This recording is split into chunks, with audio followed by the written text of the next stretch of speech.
தமிழ்நாட்டில் கள்ளுக்கடைகளுக்கு விதிக்கப்பட்டிருக்கிற தடை குறித்து ஏன் மறுபரிசீலனை செய்யக்கூடாது அப்படின்னு உயர்நீதிமன்றம் தமிழ்நாடு அரசை பார்த்து கேள்வி கேட்டிருக்குல்ல சார், இந்த வழக்கை பத்தி? இது ஒரு சுவாரஸ்யமான வழக்கு, கொஞ்சம் போதையான வழக்கம் கூட நான் நம்புறேன். ஏன்னு சொன்னா ஆல்ரெடி டாஸ்மேக் அப்படின்னா எல்லாருக்கும் நம்ம தமிழகத்தில் தெரியாத மக்கள் இருக்க மாட்டாங்க. இப்போ டாஸ்மேக்ல IMFLன்னு சொல்றோம், இந்தியன் மேடு ஃபாரின் லிக்கர், IMFL அப்படின்னா இந்த பீரு, வைனு, ஜின்னு அந்த மாதிரிலாம் இருக்குல்ல, இதுங்கெல்லாம் இந்தியன் மேடு ஃபாரின் லிக்கர், இந்தியாவில் தயாரிக்கப்பட்ட வெளிநாட்டு சரக்கு. அந்த சரக்கு 1986 இந்த டோடி கல்லெல்லாம் இருக்கக்கூடாது அப்படின்னு சொல்றாங்க. 2003 ஜெயலலிதா அம்மையா இருக்கும் பொழுது இந்த டாஸ்மேக்னு ஒன்று புதுசாக கொண்டு வரப்படுகிறது, கவர்மெண்ட்டே விற்க ஆரம்பிக்குது, அதன் மூலம் லாபம் பெறுகிறது, அரசே லாபம் பெறுகிறது. ஸோ அந்த மாதிரி வரும்பொழுது நிறைய கடைகள்லாம் திறக்கும் பொழுது இந்த கள்ளுக்கடைகள் இம்பார்ட்டன்ஸ் இல்லாமல் போயிடுது, அதனுடைய முதன்மைத்தனமோ அல்லது ஒரு முக்கியத்துவமோ இல்லாமல் போயிடுது. அதுக்கு காரணம் என்னவா இருக்க முடியும்? பனைமரத்தில் எவ்வளையா கல் வரும் அப்படின்ற ஒரு கேள்வி. தென்னை மரத்தில் கல்லா பனைமரத்து கல்லான்றது ஒரு பெரிய கேள்வியா இருக்கு. இப்போ பனைமரத்து கல் கொஞ்சம் ஒஸ்தியா இருக்கு, எனக்கு தெரியல.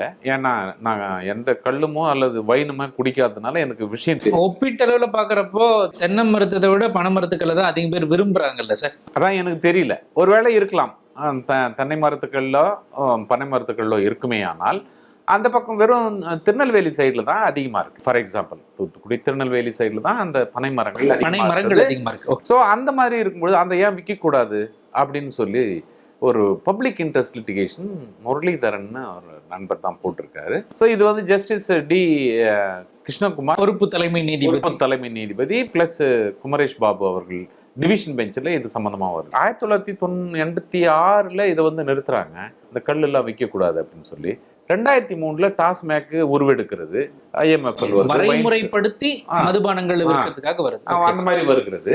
இப்போ திடீர்னு கல் கொண்டு வரலாம் அப்படின்னு சொன்னா இது நாட்டுக்கு நல்லதா அல்லது வீட்டுக்கு நல்லதா அப்படின்ற ஒரு விஷயம் இருக்கு. இது அதிகமான போதை கொடுக்கக்கூடியதா? இப்ப பாருங்க, இந்த கள்ளக்குறிச்சியில ஒரு நிறைய பேர் இறந்துட்டாங்க, கள்ளச்சாராயம் குடிச்சு அந்த கள்ளக்குறிச்சி சைட்ல எங்கேயோ இறந்துருக்காங்க.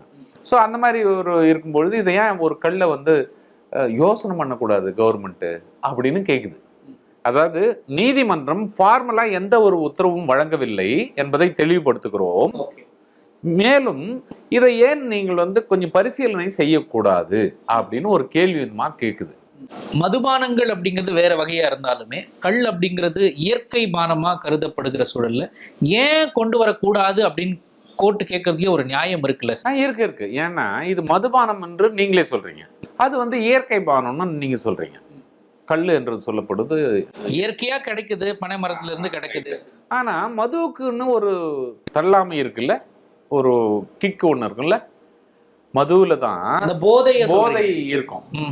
ஆனா இதுல வெறும் இயற்கை பானத்துல போதை இருக்குமா அப்படின்னா இருக்காது. உடம்புக்கு நல்லது, வெரி ரைட். அதுக்காக குடிக்கிறாம மனசு இலகுவாக இருக்கணும், இளமையா இருக்கணும் அல்லது ஃப்ரீயா இருக்கணும்ன்றதுக்காக இந்த டாஸ்மேக்ல ஒரு பொருளை வாங்கி குடிக்கிறான். உடம்பும் கெட்டு போகுது இல்லைங்க சார் இன்னொரு பக்கம். இதுல ஆனா அந்த அளவுக்கு அந்த ஆபத்து இல்லைன்ற, ஆனா மதுவினுடைய அந்த கிக் அல்லது போதை, சார் போதையோட வீரியம், போதை இருக்காதுன்னு சொன்னா அது எவ்வளவு தூரம்? அதுவும் இல்லாம இப்ப யாருக்குறைய 8 கோடி மக்கள்னா அத்தனை பேருக்கும் கல்லு கிடைக்குமா? அத்தனை பேரும் குடிக்க மாட்டாங்க, 1 கோடி பேர் குடிக்கலாம். அது எந்த மாதிரி இருக்கு அப்படின்ற ஒரு மற்ற ஸ்டேட்ஸ்ல எல்லாம் இருக்குல்ல? இருக்கு. சிலதெல்லாம் இருக்கு. ஆந்திராவில் எங்க ஊருக்கு பக்கத்துலயே இருக்கு, மேபி ஒரு 3/4 கிலோமீட்டர் எங்க ஊர்ல இருந்து தாண்டா ஆந்திரா தான். ஸோ அந்த மாதிரி இருக்கு.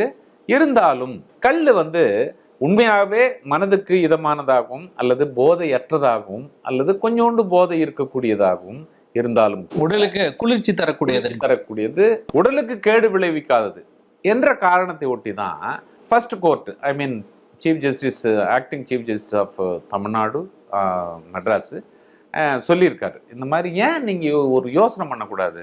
அப்படியே பிடிச்சி வச்சிருக்கீங்களா? 1986 30 வருஷமா கள்ளுக்கடை விடாம வெறுமனே இந்த டாஸ்மேக்கை மாத்திரம் பயன்படுத்துறீங்க, IMFL மாத்திரம் பயன்படுத்துறீங்க. நிறைய அரசியல் தலைவர்களும் இதே கோரிக்கை முன்வைக்கிறாங்க, கள்ளுக்கடைகளை திறக்கணும். அதனாலதான் நானும் கூட அந்த கோரிக்கை வைக்கிறேன். ஏன்னா எங்க நிலமும் காலியா இருக்கு.